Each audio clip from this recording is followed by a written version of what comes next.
Tani, çdo njëri nga kolegët e opozitës ndihet krenar se këto masa të propozuara nga Gjys Agasi, Suel Qela, Gjabaftët dhe Troplinët dhe të zbatuara nga ushtarët e tyre në pushtet, janë bien mbi ata deputet, bien mbi ata burra dhe gra të cilët kanë qenë të pa kompromis në betejën për 12 vitesh ndaj krimit organizuar, ndaj karteleve dhe ndaj korrupsionit.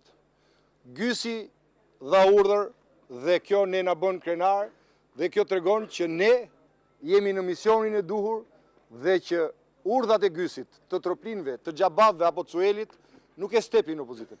Ne do të jemi këtu përballë deri në çmontimin e tyre.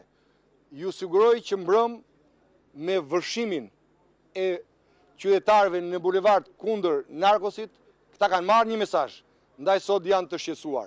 Por mbrëm ishte vetëm një mesazh, ne nuk ndahemi derisa t'i çmontojmë. Me masat të propozuara nga Gjysi, nga Sueli, nga Xhabaftët apo Troplinët, opozita nuk ndalet, vetëm motivohet.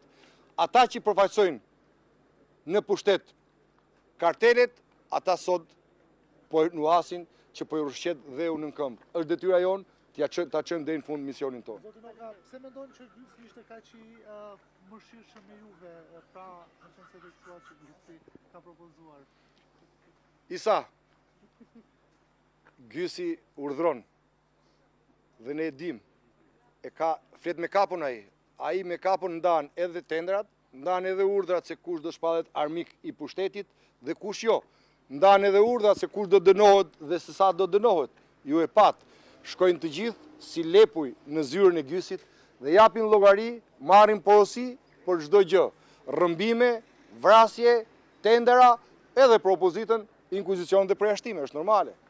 Kështu që për ne nuk ka shqetësim, por ne kemi detyrë t'ju themi shqiptarëve që kështu është. Ky është një realitet. Ky është një realitet. Dhe ne nuk ndalemi derisa ta zhbëjmë këtë realitet.